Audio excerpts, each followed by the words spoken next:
할렐루야? 할렐루야가 뭐예요? 할렐루야가 뭐예요? 하나님을 찬양합니다. 아멘. 네, 하나님을 찬양합니다. 잠깐 기도하겠습니다.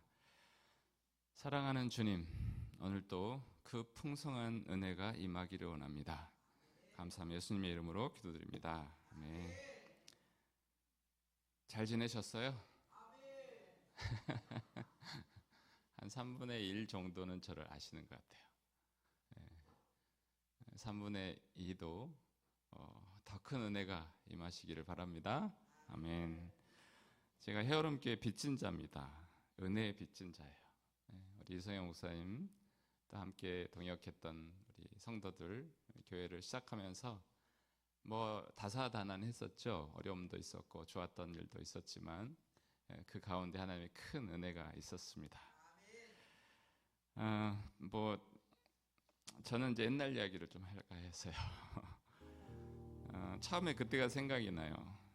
한 상가 지하에 했던 것 같은데 어느 분이 교회를 쓰고 있었나 작은 곳에서 기도를 하면서 교회를 시작했던 것 같아요. 여기 헤어름 교회를 아마 그리고 소극장을 빌려서 개척 예배를 드리고 성도들과 함께 또 기도와 헌신을 하면서 또 건물을 구입하게 되고 또 들어와서 보니까 청소해야 될 일도 많고 인테리어 할 일도 많고 밤을 새면서 늦게까지 같이 어떻게 할까 고민하며 기도했던 적이 있었던 것 같습니다.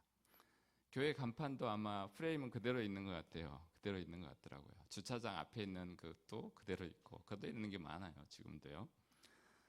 십자탑에 지붕 페인트 작업을 할 때도 생각이 나고 주차장에 주차금지 표지 오뚜기 세우면서 계속 놨다가 다시 치웠다가 그랬던 것도 생각이 나고 식당에 인테리어하고 또 물 셀 때 물 닦고 카페 만들고 각실마다 이름 붙이고 CC카메라 설치하고 근데 CC카메라 설치는 어느 날은 경찰이 찾아왔어요. 근데 왜 그런가 했더니 어느 도둑인지 강도인지 도망가다가 동선이 이쪽으로 통과하는데 우리 교회 CC카메라 잡힐 수 있었다고 해서 보고 가겠대요. 지역사회에 뭔가 좋은 일을 한 것 같아서 좋았던 기억이 있습니다. 바자회를 했고 VBS를 하고 또 한 사람이 그렇게 새로우면 막 같이 기뻐하고 또 한 사람이 시험 들고 아파하면 같이 울고 이랬었던 적이 있었습니다. 함께 새벽에 기도하고 매주 오전 수요 예배 때 또 전도하고 목장을 조직하고 섬기고 또 전주 덕유산에 가가지고 눈꽃을 헤치면서 같이 등산도 하고 유스 아이들과 수련회 가서 ATV 사륜 오토바이도 타고 아침 서해바다 일출을 보면서 묵상하면서 기도하고 선들과 함께 기도하고 손잡고 기도하고 또 연합수련회 가서 참석하고 예수님 만나고 은혜 받았고 예배팀을 또 조직하고 함께 예배하고 중창팀 세우고 목자 세우고 짧은 시간에 참 은혜가 많았어요. 그렇지 소희야. 어디 있는 것 같아. 너무나 큰 은혜입니다. 저는 그래서 대전에 오면 우리 헤어름 교회가 우리 교회예요. 여러분 어떻게 생각할지 모르겠지만 저는 그래요. 뭐 그렇게 생각하시든지 마시든지. 우리 목사님들 아버지 같이 그죠? 가장으로 이렇게 기도해 주시고 말씀 전해 주시고 훈련시키시고 저는 떠나 있지만 그냥 어머니 같은 마음으로 같이 기도하면서 한 사람 한 사람 그렇게 생각나고 또 지금 애틀랜타 간지 이제 미국엔 총 한 거의 20년 되어 가는데요. 애틀랜타 간지는 이제 3년 넘었습니다. 그래서 교회 개척하고 있고 하나님 은혜로 잘 섬기고 있는데 사역할 때마다 이렇게 헤어름교 때 그때 함께 또 교회를 세우고 울고 웃고 했던 것들이 또 큰 힘이 되는 것 같아요. 그래서 또 하나님께 또 교회에 빚진 자입니다. 여러분 순간순간이 하나님의 은혜인 줄 믿습니다. 옆 사람과 한번 인사합시다. 모든 것이 하나님의 은혜입니다.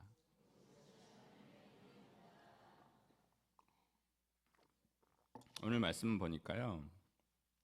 은혜의 특징이 있습니다. 은혜에는 풍성함입니다. 여러분, 교회 2025년 표가 뭡니까? 충만이에요. 충만. 제가 놀랐어요. 와서 보니까. 오늘 말씀 제목이 뭐예요?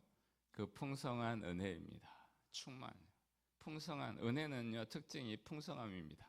충만함이에요. 오늘 말씀 보세요. 디모데전서 1장 14절 읽으셨는데 같이 한번 읽어보겠습니다. 디모데전서 1장 14절. 우리 주의 은혜가 그리스도 예수 안에 있는 믿음과 사랑과 함께 넘치도록 풍성하였도다.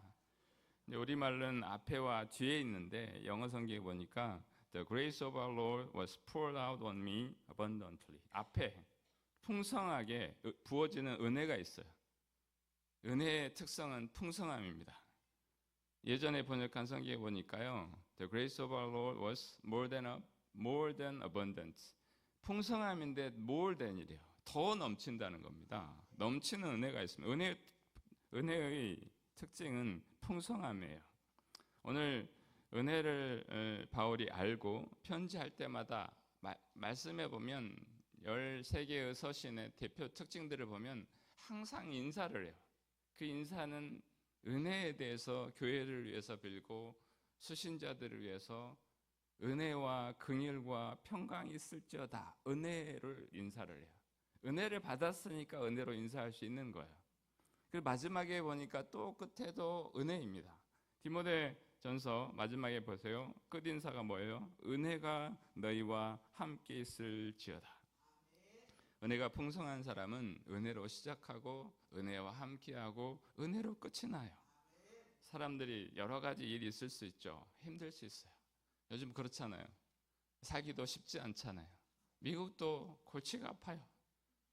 대통령님이 좋으셔가지고 세계를 막 들었다 놨다 왔다 갔다 셧다운 됐었잖아요. 우리 교인 중에 공무원이 있는데 그 사람은 월급을 못 받는 거예요. 미국 공무원 괜찮거든요. 그 사람 잘 될 때는 괜찮더니 셧다운 되니까 구제하고 헌금하고 이렇게 되더라고요.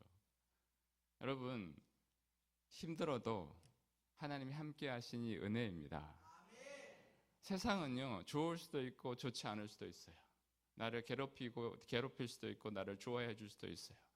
내가 성공할 수도 있고 실패할 수 있습니다. 잘 될 수 있고 잘 안 될 수도 있어요. 계획한 대로 될 수도 있고 되지 않을 수도 있어요. 그러나 하나님은 변치 않으십니다. 그 하나님은 은혜의 하나님이시고 그 하나님은 사랑의 하나님인 줄 믿습니다.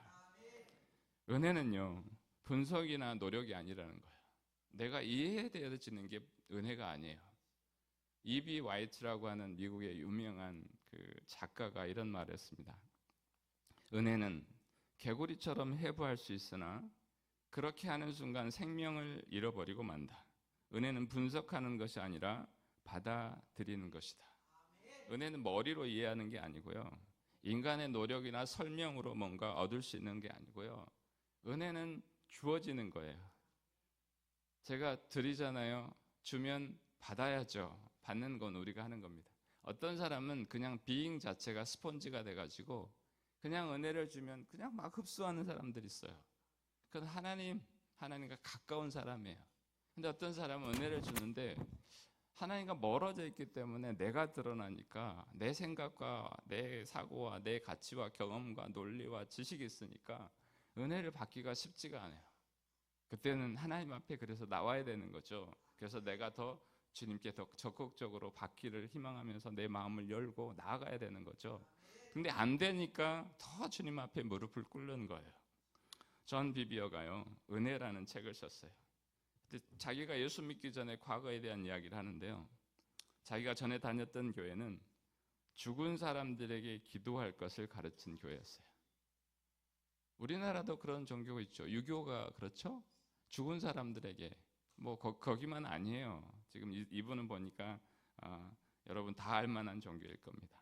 사람들을 연옥에서 나오게 하기 위해 촛불을 밝히고 연옥에서 나와서 천국에 가게 하기 위해서 촛불을 밝히고 남아있는 가족들이 열심히 착하게 살아야 그 사람이 천국에 갈 수 있는 그런 가르치는 교회였다라는 거죠.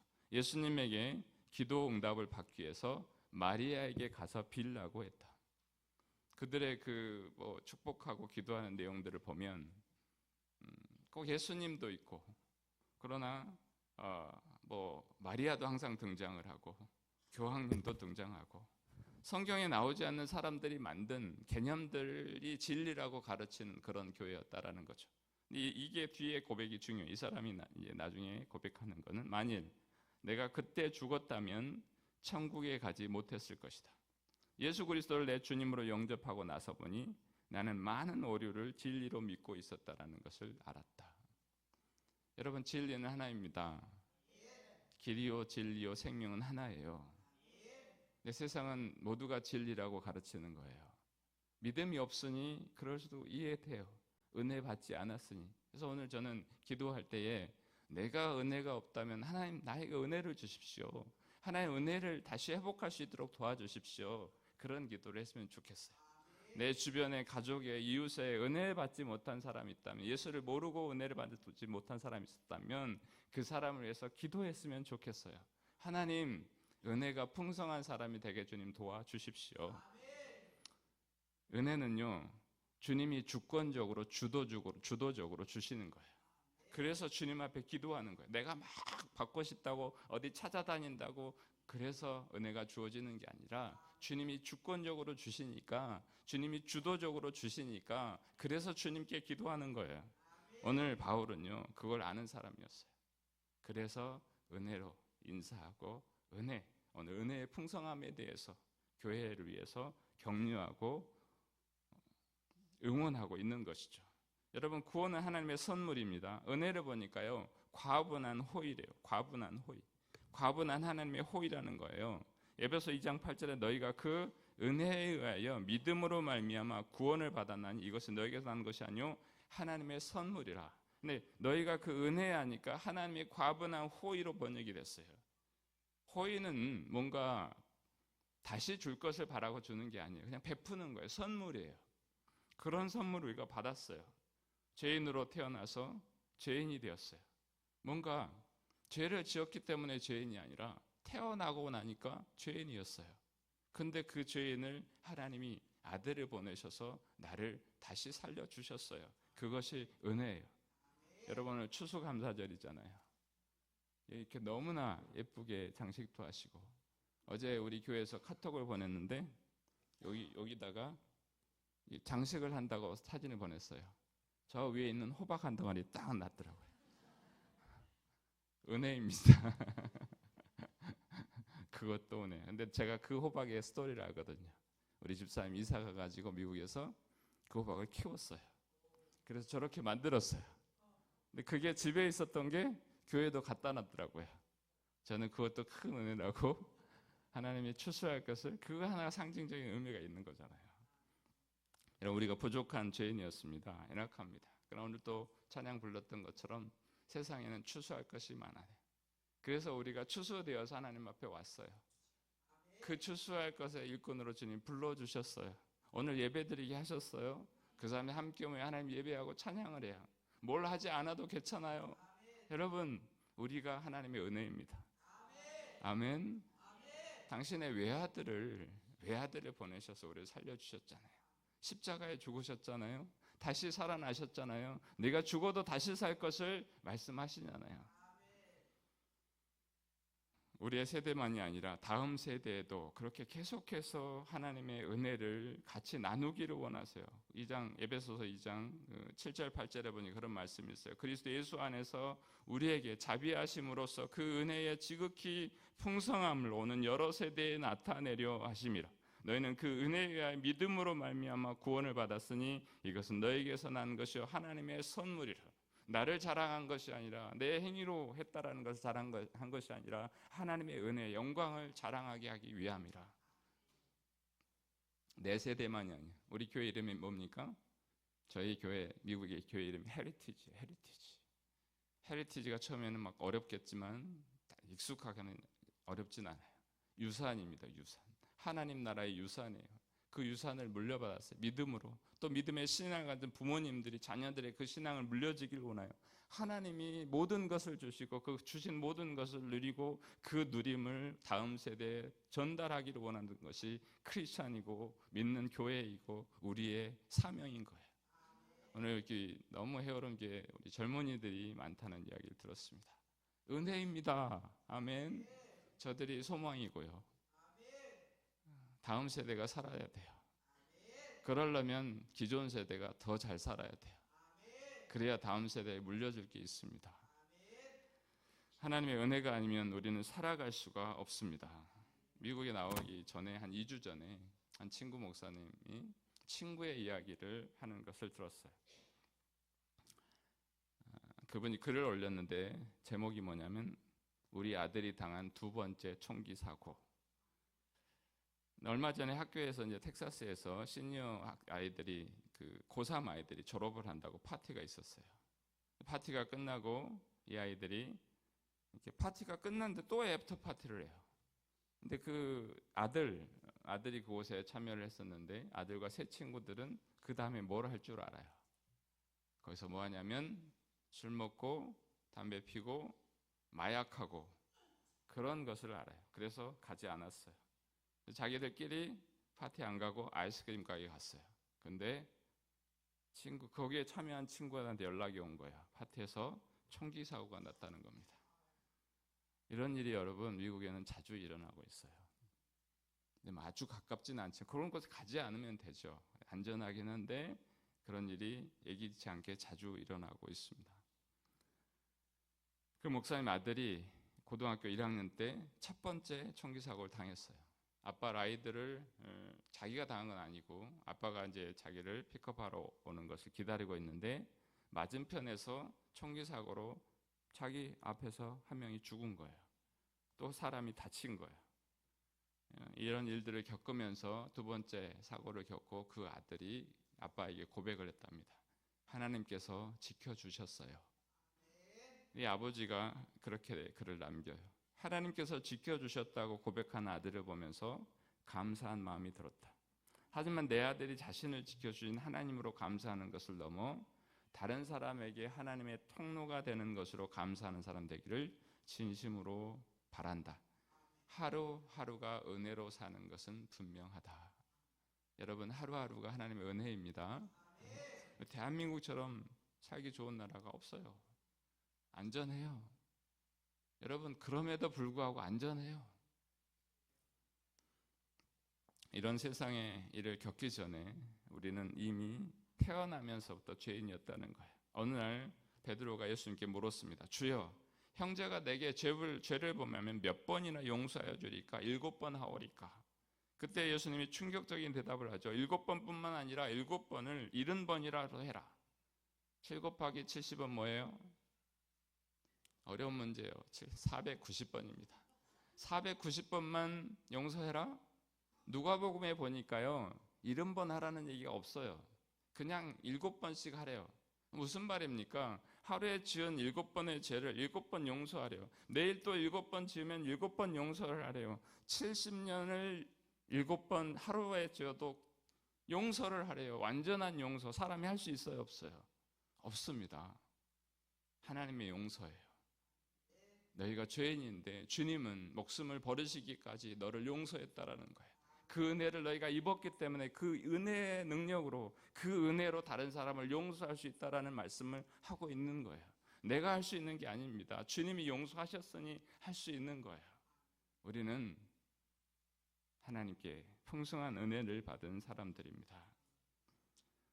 바울과 디모데 초대교회, 오늘 헤어롬교회 모든 믿음의 자녀들이요 하나님의 은혜를 받아요. 은혜의 특성은 풍성함입니다. 오늘 은혜의 두 번째 특성을 보니까요 믿음과 함께 넘치도록 풍성하다. 믿음과 함께 넘치도록 풍성하다. 한 번 더 디모데전서 1장 14절 읽습니다. 우리 주의 은혜가 그리스도 예수 안에 있는 믿음과 사랑과 함께 넘치도록. 근데 이 앞에 믿음 여기까지만요. 주의 그리스도의 은혜가 그리스도 안에 있는 믿음과 함께 넘치도록 풍성하였다. 오늘 앞구절에 보니까 13절에 바울이 예수 믿기 전에 자기 인생에 대해 이야기합니다. 내가 전에는 비방자요 박해자요 폭행자였으나 도리어 긍휼을 입은 것은 내가 믿지 아니할 때 알지 못하고 행하였습니다. 예수 믿기 전에 바울은 은혜를 몰랐어요. 바울은 율법에 능한 사람이었습니다. 율법의 기준에 따라 옳고 그름을 가르고 틀리면 사람을 비난하고 정죄하고 죽이고 감옥에 가두고 재판에 해부하고, 스데반이 고통당할 때 바울이 그 자리에 있었잖아요. 리더십으로 있었어요. 우두머리격이었어요. 박해도 폭행도 마다하지 않았습니다. 예수님을 만나기 전에 바울은 은혜도 모르고 은혜도 없는 사람이었어요. 그런데 그가 예수님을 만나고 믿음으로 풍성한 은혜를 경험합니다. 우리 주의 은혜가 그리스도 예수 안에는 믿음과 함께 넘치도록 풍성하였도다. 내가 받은 은혜, 너희도 그렇게 은혜를 받았다라는 거예요. 우리 헤아림교회 한 사람 한 사람도요, 하나님의 은혜가 아니었으면 이곳에 있을 수가 없습니다. 저도 마찬가지입니다. 예수 그리스도를 믿게 하셔서 이곳에 있는 거예요. 디모데가요, 바울의 영적인 아들이었잖아요. 믿음 안에 있는 아들이었어요. 디모데전서 1장 2절에 보니까 믿음 안에서 참 아들이 된 디모데에게 편지하노니. 처음 디모데가 바울이 첫 번째 여행 때 루스드라에서 예수를 믿고 개종을 해요. 그리고 사도행전 16장에 보니까 2차 전도 여행을 가면서 그곳에서 바울과 동역을 하기로 해요. 근데 동역을 하려고 하는데 바울의 정체성은 혼혈아였어요. 어머니가 유대인이고 아버지가 헬라인 이방인이었어요. 근데 이 바울을 데리고 유대인에게도 복음을 전해야 되는데 뭔가 권위가 있어야 되잖아요. 말에 힘이 있어야 되잖아요. 그래서 할례를 받게 하죠. 근데 바울이, 디모데가 굳이 할례를 받을 필요도 없었는데 받게 되거든요.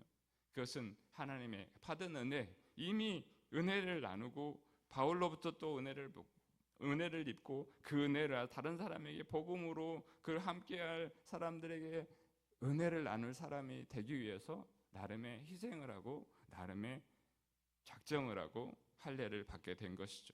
그렇게 해서 바울과 함께 전도여행을 떠납니다. 풍성한 은혜를 경험한 바울이 믿음의 자녀 디모데를 낳고, 디모데가 할례를 받아서 또 복음을 전파하여 하나님 나라의 확장을 위해서 함께 기여를 해요. 그리고 나서 16장 5절에 보니까 믿음의 사람들이 만나 협력하니 교회가 더 믿음으로 굳건해지고 믿는 사람들의 수도 더 늘어갔도다. 부흥하기를 원하십니까? 성장하기를 원하십니까? 숫자적인 성장을 그 이전에 본질적으로 내적인 풍성함을 경험하기 원하십니까? 은혜를 나누시기를 바랍니다. 믿는 자에게 하나님 은혜를 주시고 그들이 믿음을 나눌 때, 은혜를 나눌 때에 더 풍성한 은혜가 있을 것입니다. 여러분, 사업을 해도 마찬가지예요. 내가 은혜 받은 자잖아요. 하나님 성숙시키고 성장시키셔서 주님의 일을 하게 하시기를 원하십니까? 은혜를 나누세요. 내가 은혜를 경험한 것, 세상 속에, 직업 속에, 직장 속에서 표현되어지고 삶이 드러나면은요, 그 사람 해피하잖아요. 행복하잖아요. 그 모습을 본 사람들은 또, 제가 어느 선교사님 보니까 Make a Smile, 그런 선교단체가 있더라고요. 웃게 한다는 거예요. 스마일하게 한다는 거예요. 옆 사람 한번 보십시오. 그냥 한번 웃어보세요. 그냥 한번 웃어봐요. 보기 좋잖아요. 하나님의 은혜가 흘러가는 은혜의 통로가 되시길 주님의 이름으로 축복합니다. 저도 예수 믿기 전에는요, 은혜도 없고 은혜도 모르는 인생이었어요. 가난한 시골에서 태어나서 먹고 살기 바쁜 그 농사꾼의 아들로 태어나서 아버지가 예수도 안 믿고, 엄마가 나중에 이제 그 은혜를 받으셔서 그 전도를 받은 거죠. 교회 다니기 시작하고 예수를 믿었어요. 그래서 교회를 다녀야 되는데 아버지는 이남 이녀거든요. 계속해서 농사일만 시키니까 우리는 농사일을 주일에도 데리고 가려는데 우리는 뒤안길로 해서 교회를 가는 거예요. 그러면 저 뒤에서 막 시끄러워요. 우리 채남이 어디 있어? 예배 드리고 있는데, 중고등부 예배를 제가 그래도 열심히 했으니까 회장으로 이렇게 사회 보고 있는데 뒤에서 아버지가 문을 팍 차고 열면서 어디 있어? 끌려갔어요. 몇 번이나. 성경책이 한 3-4권 찢어졌어요. 우리 목사님 집에 찾아가가지고 우리 아들을 내놓으라고 막 그러시고, 그러다가 우리 기도가 너무 셌나 봐요. 아버지가 스트로크로, 중풍으로 쓰러지신 거예요. 그 사람이 순한 양이 됐어요. 뇌가 반이 없어지니까 없어진 게 아니라 이제 그분이 이제 뇌가 다치잖아요. 그래서 쓰러지셔가지고 그렇게 독했던 분이 양이 되셔서 복음을 전하면 복음을 전한 대로 따라하라고 예수 믿고 또 기도하라면 기도하고 안 하면 밥을 안 주니까 그러다가 예수 믿었어요. 그러다가 천국 가셨어요. 그게 은혜입니다, 여러분. 이 땅에서 얼마나 아프고 힘들게 살 텐데, 그렇잖아요. 천국에서 영원히 고통도 슬픔도 없는 곳, 아픔도 없는 곳에 천국에 가셨잖아요. 은혜 아니에요? 여러분, 빨리 죽어야 되겠어요? 살아야 되겠어요? 죽는 거 두려워하지 마십시오. 예수 제대로 믿으십니까? 은혜가 풍성한 사람은 죽어도 좋아요. 아멘? 천국 가잖아요. 근데 아픈 사람들은 사실은 네가 아파봐라. 함부로 그러면 안 되죠. 그분의 건강을 위해서 기도하고 그분 잘 살기를 바라고 평안하게 가시고. 우리 어머니도 지금 요양병원에 계세요. 그래서 뭐 이런저런 일로 해서 왔는데 거동을 못 하세요. 근데 지금 그 약간의 그 치매도 있으시고 파킨슨도 있으시고 그래서 계속 왔다 갔다 하시더라고요. 지난번에 오셨을 때는 또 좋아지셨다가 이번엔 또 안 좋아지셨다가 이렇게 하시더라고요. 근데 감사한 것은 몇 마디 안 하세요. 물으면 딴 이야기를 하세요. 그래 무슨 말인지 아세요? 잘생겼어요. 사랑해요. 감사해요. 이런 말을 하는 거예요. 너무 감사해요. 살아계셔서 감사하고 힘이 되셔서 감사하고 또 그러다가 또 천국 가면 더 감사하고. 세상 사람들은 예수님이 유일한 길이요 진리요 생명이라는 것을 믿지 않아요. 그게 죄인지도 몰라요. 제가 서울에서도 전도를 이제 하고 왔는데 미국에서 만난 친구가 결혼을 했어요. 남편이 안 믿는 친구인 거예요. 얘가 이제 몇 개월 안 됐더라고요. 1살도 안 됐어요. 예수님이 진리요 신이라는 것이 안 믿어진다는 거예요. 그렇죠. 안 믿는데 어떻게 믿으라고 강요를 하겠어요. 이 친구는 근데 모태신앙이래요. 근데 이상해. 모태신앙이란 말이 별로 맞지가 않아요. 뭐 뱃속에 있는데 무슨 믿음이 있어요. 그냥 어머니 따라서 뱃속에서 교회를 다녔다는 거죠. 태어나고 보니 믿는 집안인데 안 믿어지더라는 거예요. 그리고 결혼을 했어요. 그래도 안 믿어진다는 거예요. 교회에서 베이스 기타를 쳐요. 목사님한테 문자를 보냈대요. 목사님 저는 예수를 안 믿습니다. 그 얘기를 왜 굳이 했는지 모르겠지만 자기는 나름대로 편하고 싶었던 것 같아요. 정직해서 전 칭찬해 줬어요. 그래 정직한 거다. 그러나 그 은혜를 사모했으면 좋겠다. 예수 믿었으면. 그 사모하는 마음이 있어야. 이게 내가 세니까, 내가 받은 상처가 있으니까, 내가 받은 경험과 어려움들이 있으니까 이해를 해요. 주님이 은혜 주시길. 저는 그때 만나는 순간부터 만난 지 얼마 안 됐어요. 기도하는 거예요. 지금 어느 순간에 은혜를 받고 그것도 고백을 했다라는 게 좋은 징조인 거예요. 고민을 하고 있다라는 게 좋은 징조인 겁니다. 고민도 하지 않아요. 그런 사람들은 정직한 거예요. 그 정직함을 하나님 앞에 내어놓고 하나님 살아계시면 나에게 좀 믿음을 주십시오. 하나님 은혜가 뭡니까?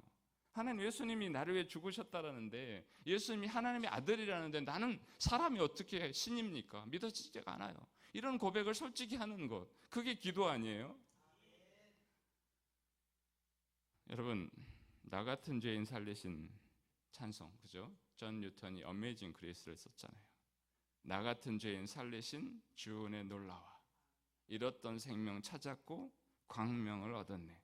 3절에 보니까 이제껏 내가 산 것도 주님의 은혜라 또 나를 장차 번영에 인도해 주시리. 은혜를 알면 내가 주님 앞에 주님의 전에 주님의 나라에 영원히 살게 될 것을 믿게 되는 거예요. 그러면 이 땅의 삶이 그렇게 골치 아프고 힘들어도 그 본향을 향해 또 그 주님을 소망하면서 소망 없는 세상 속에 주님을 바라보면서 희망을 갖고 살아가는 거예요. 내가 몸이 좀 아파도 내가 마음이 아파도 세상 일이 잘 안 풀려도 하나님이 나와 함께 하시니 은혜 때문에 죄와 죽음의 어둠에서 벗어나 영원한 생명의 빛이 비추는 하나님의 나라의 시민으로 살아가는 것이 기쁜 거예요. 제가 이주민이잖아요. 미국의 이주민이에요. 여러분 지금 보이는 뭐 제3국의 동남아에 오는 분들이 어떻게 보실지 모르겠어요. 그런 삶을 지금 저 미국에서 살아가고 있는 거예요. 그냥 살아가는 게 은혜입니다. 저런 분들 중에 혹시 예수 믿는 사람이 있을 수 있고요. 마음에 힘듦이 있을 수 있는 사람들이 있는데 똑같은 성경에서는 그 사람을 위해서도 예수 그리스도가 십자가에 죽으셨으니 그 사람도 하나님의 형상을 닮은 사람인데 그러니 우리는 차별하지 말아야 되는 거죠. 영혼을 불쌍히 여겨야 되죠. 나도 똑같은 인생이 될 수 있는 거예요. 우리는 나그네 인생입니다, 여러분. 여기가 대한민국 땅이 내 땅입니까? 우리 땅입니까? 하나님 땅이에요. 결국은 천국의 본향에 모두가 갈 것입니다. 은혜는 믿음으로 시작하고 사랑을 주고받을 때 더욱 풍성합니다. 다시 한번 읽습니다. 디모데전서 1장 14절 읽습니다. 시작.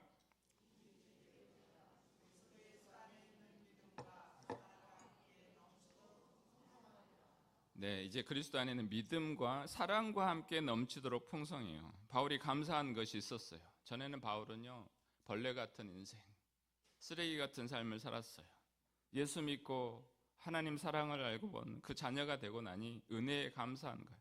더 감사한 것이 있는데 오늘 12절에 보면 나를 충성되이 여겨서 직분을 맡기심을 감사한 거예요. 나를 능하게 하신 그리스도 예수 우리 주께 내가 감사함은 나를 충성되이 여겨 내게 직분을 맡기심이니. 예수님과 예수 믿는 사람들을 핍박하는 바울이요, 예수 믿은 것도 감사하고 영생 얻은 것도 감사하고 천국 갈 것도 감사한데 주님께서 나에게 일꾼으로 일을 맡겨주셨어요. 영혼을 살리는 일꾼이 되게 하셨어요. 근데 삶은 사실 현상적으로 사는 삶은 그는 더 가난한 삶을 살게 되었고 집도 없는, 이제 어떠면 아주 심플한 라이프를 살게 되었어요. 그리고 그의 직업이 전도하면서 무엇이었습니까? 텐트 메이커였잖아요. 텐트를 깁는 일을 했잖아요. 그런데도 그는 너무나 감사하고 행복한 거예요. 은혜를 경험하고 나니 하나님이 사용하여 주셔서 감사하고. 예수를 먼저 믿으신 분 여기 계십니까? 그럼 나를 왜 예수님 먼저 믿게 하셨을까요? 빨리 죽어서 천국 가라고? 그런 분들도 있어요. 그러나 남은 인생 남겨주신 것은 주님께서 맡겨주신 각 사람들 가운데 은혜를 주셔서 그 은혜를 가지고 다른 영혼 구원하라고, 주님이 기뻐하시는 일을 하라고요. 그러면 내가 좀 힘들 수 있어요. 희생과 헌신이 있을 수 있어요. 그러나 그러면서 하나님의 은혜가 더 풍성히 경험되어지고 내가 살아갈 수 있는 비전과 소망이 생기는 거예요. 사도행전 18장에 보니까 브리스과 아굴라 부부가 있어요. 근데 이 사람들이 이태리에 살다가 로마 황제가 다 나가래요. 모든 유대인을 로마에서 떠나라. 그러니 고린도까지 왔어요. 바울을 만났어요. 고린도에서 바울을 만나서 함께 살았습니다. 같은 일을 하면서 무슨 얘기를 했을까요? 바울이 성경 이야기하고 예수님 이야기하고 예수를 믿게 됐어요. 거기서 그치는 것이 아니라 함께 동역자가 되고 같이 전도하는 사람이 되었어요. 사도행전 18장 18절에 보면 바울이 고린도를 떠날 때에 두 부부가 함께 갔고 예배소 지역에서 아볼로를 만나 그에게 하나님 말씀을 정확하게 풀어 가르쳤다라고 기록합니다. 처음에 은혜 받은 바울이, 저 어쩌면 고통받고 또 이민자로 와 있는 거잖아요. 그 사람을 만나고 그 사람들에게 말씀을 가르치고 은혜를 나눈 거죠. 이 사람이 또 은혜를 나눈 사람이 된 거예요. 또 아볼로에게 말씀 복음을 전하고 아볼로가 또 온 가정이 예수를 믿게 되었어요. 아볼로는 또 어땠어요? 그에게 가르침 받은 아볼로가 다른 지역으로 가서 믿은 자들에게 많은 유익을 주고 성경으로 예수를 증언했다. 18장 마지막이 그렇게 끝이 나요. 한 사람이 말씀을 붙들고 은혜를 받으니 다른 사람의 말씀을 또 가르치고 전하는 사람이 되고 은혜를 나누는 사람이 됩니다. 이것은 하나님 나라의 법칙입니다. 원리입니다. 교회가 그래야 돼요. 교회는 성장이 여기서 멈추면 안 돼요. 하나님 나라의 교회는 누룩과 같이 계속 퍼져나가는 거예요. 내가 뭔가 노력해서가 아니라 은혜를 받은 사람들이 은혜 가운데 살아가고 은혜를 나누니 하나님 나라가 넓혀지는 거, 확장되어지는 거예요. 여러분 주변에 은혜 받지 못하고 죽어가는 영혼들 있습니까? 하나님의 사랑받은 것을 그냥 이야기하고 나누세요. 그냥 아무 얘기하지 않더라도 내가 은혜 받은 삶에 대해서 즐기세요. 행복하세요. 제가 목회하잖아요, 저도. 그럼 별 사람이 다 있잖아요. 힘들어요. 내가 왜 목사가 돼갖고 돈도 못 벌고 미국까지 가가지고, 우리 딸이 얼마 전에 이제 대학 가는데, 그 대학 가면 이제 인컴, 그 수입 듣는 난이 있잖아요. 우리 와이프가 풀타임에 일을 하잖아요. 개척교회 하니까. 우리 언제는 우리 그걸 쓰면서 저한테 그러더라고. 아빠는 왜 돈이 없어? 여러 가지 얘기했죠. 하나님 나를 목사로 부르셨다. 나는 더 의미 있는 일을 위해 살아간다. 하나님 그 일을 부르심을 받았다. 여러분, 하나님께서 은혜 주셔서 살아가는 줄 믿습니다. 믿음이 유익입니다. 제가 고 1학년 때 아버님이 병으로 쓰러지셨어요. 은혜 받은 어머니가 지극히 간호를 하시고 복음 전도하고 5년 만에 예수를 믿고 천국에 가셨어요. 하나님의 은혜로 아버지가 예수 믿고 천국 가신 것도 감사하고, 또 오늘 또 어머니가 기도와 믿음으로 양육해 준 것도 감사하고, 제가 엇나가지 않고 목사가 된 것도 감사하고, 저희 형제들도 온 가족이 주를 믿고 또 각 처소에서 삶에 또 헌신하는 사역자들로, 또 형님은 저보다 나이가 많잖아요. 고등학교 졸업하고 신학교 갔다가 세상으로 나갔다가 다시 돌아와서 이제 또 다시 선교사 부르심 받고 다시 신학을 하고 있어요. 인테리어를 일을 했는데 지금 막 북한 세터민 교회 고치는 뭐 이렇게 도와주고, 다른 또 어려운 교회. 제가 지금 나온 지 일주일이 넘었는데 형님 얼굴을 못 봤어요 지금. 그렇게 또 헌신하고 섬기니 너무 감사한 거예요. 제가 하나님께 받은 음성이 있습니다. 여러분, 하나님 은혜가 풍성하면 사랑을 주고 나눌 때 더 풍성해진다고 했잖아요. 하나님 사랑과 이웃 사랑이에요. 저는 그걸로 목회의 부르심을 받았고, 또 지금도 그것을 위해 살아가고 앞으로도 그것을 위해 살아갈 거예요. 신대원을 갔는데 너무 좋았어요. 말씀 배우고 함께 동기들과 말씀 배우고 나누고. 근데 이제 졸업할 때가 되니까 하나님 왜 나를 부르셨나? 목사가 되라 부르셨나? 교수가 되라 부르셨나? 기도하는 가운데 인도네시아 자카르타에 여행을 가게 됐어요. 그곳에서 모델의 교회를 만났습니다. 교회가 140여 개의 긍휼 사역을 하는 거예요. 그때 당시에 자카르타는 4개의 섬 중에 우리나라의 80년대 90대 부흥을 막 이루고 있는 때였어요. 위에 아래는 무슬림들이 많은 곳이었는데, 그때 그곳은 기독교가 갑자기 막 20% 막 이럴 때였어요. 그 교회가 한 3만 명이 되는데, 교회 건물은 허술한데 온갖 사역들을 사랑을 나누는 사역들을 하는 거예요. 근데 그 전에 제가 신학을 하고 한국에 있으면서 교회들이 부흥을 하는 것 같은데, 자기 교회는 막 키우고 있던 것 같은데 왜 이웃을 사랑하지 못할까, 이런 이제 딜레마가 있었어요. 그렇지 않은 건 아니었는데 제가 스스로 그렇게 생각했었던 것 같아요.